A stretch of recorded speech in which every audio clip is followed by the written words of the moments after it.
आपण पाहतोय की भारतीय रेल्वे अत्याधुनिकपणे विकसित होत आहे. स्टेशनं चकचकीत होत आहेत. चांगल्या पद्धतीची सेवा त्या भारतीय रेल्वेच्या स्टेशनांमधून होत आहे. परंतु नवी मुंबईचा जर विषय आपण पाहिला तर नवी मुंबईमध्ये रेल्वे स्टेशन सुधारणा, दुरुस्ती आणि सेवा देणं हे काम सिडकोचं आहे का रेल्वेचं आहे याविषयी समन्वय नाही आहे. अनेक प्रश्न प्रलंबित आहेत. विषय मांडले की सिडको रेल्वेकडे बोट करते, रेल्वे सिडकोकडे बोट करते.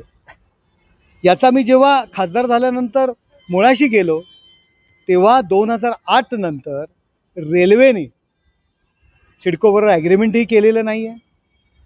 त्यानंतर अनेक स्टेशनं असतील, ऐरोली असेल, वाशी बेलापूरचं ॲग्रीमेंट झालेलं आहे, परंतु ठाणे टू जे वाशी असेल, ऐरोली वगैरे या सर्व रबाले स्टेशन असेल, या स्टेशनांची ॲग्रीमेंटही झालेली नाही आहेत.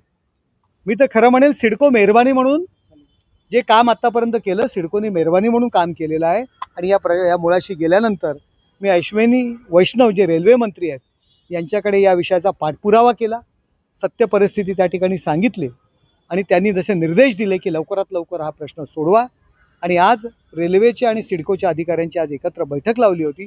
रेल्वेने मान्य केलं की स्टेशनं आम्ही ताब्यात घेणं गरजेचं आहे, या ठिकाणी आम्ही काम करणं गरजेचं आहे. येत्या 6 महिन्यामधून प्रत्येक स्टेशनचं रिपेअरिंग आणि ज्या काही गोष्टी आहेत त्या रेल्वे करेल आणि सिडको करून एक एक स्टेशन आपल्या ताब्यात घेईल. अशा पद्धतीचे बैठकीत निर्णय झालेला आहे. तशा पद्धतीचं पत्रसुद्धा सिडको आणि लोकप्रतिनिधी म्हणून मला दिलं जाणार आहे. हा खूप मोठा 20 वर्षांनी ऐतिहासिक मी तर म्हणून हा निर्णय झालेला आहे.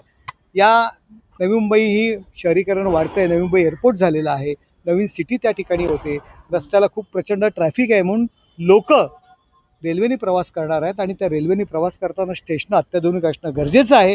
रेल्वेकडे स्वतःचं बजेट आहे आणि आता लवकरात लवकर रेल्वे या स्टेशनांचा विकास करणार आहे. हा मोठा निर्णय आजच्या बैठकीत झालेला आहे. आधी थांबवावी अशा प्रकारचं ताशेरे जे आहेत ते उभाटावरती मारलेले आहेत. याबाबत आपण काय नेमकी माहिती हे भारतीय न्यायव्यवस्था ही कुणाच्याही बाजूने नाही आहे. भारतीय न्यायव्यवस्था ही कुणासाठी काम करत नाही हे सर्व श्रुत आहे.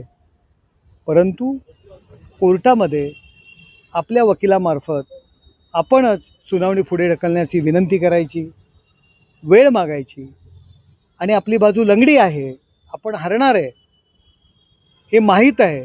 परंतु लोकांसमोर कोर्टाच्या भूमिकेबद्दल संभ्रम निर्माण करण्याचं काम UBTचे नेते करत असतात. त्यामुळे आज सुप्रीम कोर्टाने UBTची खरी भूमिका लोकांसमोर आणलेली आहे. सर, संजय राऊत यांनी एक ट्विट केलेली आहे. त्या ट्विटमधून युवकांचा अपमान केला असं युवा सैनिकांचे वतीने सांगण्यात येतं आणि त्या विरोधात आंदोलनं देखील झालेली आहेत. आपण कसं बघता या ट्विटकडे? नाही, काय ट्विट केलं त्यांनी ट्विट असं केलेलं आहे की देशांमध्ये जे काही तरुण आहेत हे भरकटलेले आहेत आणि मंद आहेत. कदाचित आदित्य ठाकरे यांच्या संदर्भात त्यांना ते वक्तव्य करायचं असेल, कारण त्यांच्यासमोर सध्या ते तरुण नेते म्हणून त्यांचे नेते संजय राऊतांचे नेते म्हणून ते काम करत असतात. कदाचित आदित्य ठाकरेंसंदर्भात त्यांनी वक्तव्य केलं असेल. परंतु हे वक्तव्य करत असताना नक्की संजय राऊतांची भूमिका काय आहे? संजय राऊत कुणाला आदर्श मानत आहेत? रशियातील लेनिनला का चीनमधील माओवादाला? जो लेनिनवाद आपण म्हणतो 1917-18 साली झारची यांची सत्ता उलथवून टाकण्याकरता जी रक्तरंजित क्रांती झाली रशियात, परंतु त्या रशियामध्ये लेनिन यांनी अनेक सर्वसामान्य माणसांचा सुद्धा मारून टाकलेला आहे, भविष्यातील नेतृत्व संपवलेलं आहे. अशा लेनिनवादाचे ते पुरस्कर्ते आहेत का? जो माओवाद, नक्षलवाद म्हणून जो आपल्या हिंदुस्थानामध्ये सुद्धा अनेक चुकीच्या कारवाया करत आहे, अनेक घातक कारवाया करत आहे, त्याचं कौतुक संजय राऊत करतायत का? नक्की काय संजय राऊत तरुणांची माती भडकवत आहेत का? नक्की काय करतायत? ही मला तर आता संशय यायला लागला आहे की अर्बल नक्षलवाद म्हणतात.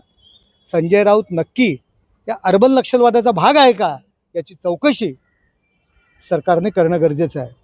राजन विचारेने सुप्रीम कोर्टात याचिका टाकली होती की कुठे ते फेटाळलेली आहे, तुम्हाला मोठा दिलासा मिळाला? नाही, दिलासा मिळण्याचा विषयच येत नाही आहे. ऑलरेडी हायकोर्टाने ती याचिका फेटाळली होती. त्यानंतर ते सुप्रीम कोर्टात गेले होते. जो गुन्हा माझ्यावरती नाहीच आहे, कुठला गुन्हा मी लपवलेलाच नाही आहे, परंतु चुकीच्या पद्धतीने संभ्रम निर्माण करणं आणि बरोबर असलेले कार्यकर्ते थांबवण्याकरता अशा पद्धतीचं त्यांनी कृत्य केले होते. तो विषय कुठला आहे, कुठल्या विषयाची ती याचिका होती? ज्यावेळी मनसेची निर्मिती झाली त्यावेळी ठाण्यामध्ये मनसेची सभा उधळली गेली.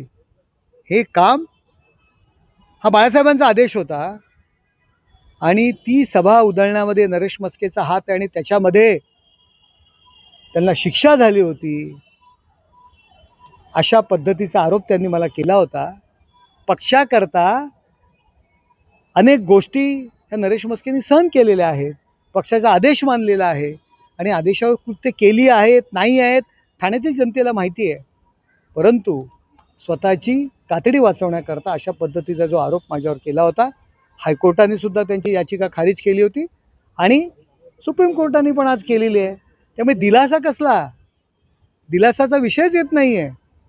राजन विचारे यांची सगळीकडे हार होते. लोकसभेत हार झाली, विधानसभेत हार झाली, नगरसेवकाला हार झाली, आता कोर्टात पण हार झाली. हार नावाचा हार त्यांना घालणं गरजेचं आहे. वेळ का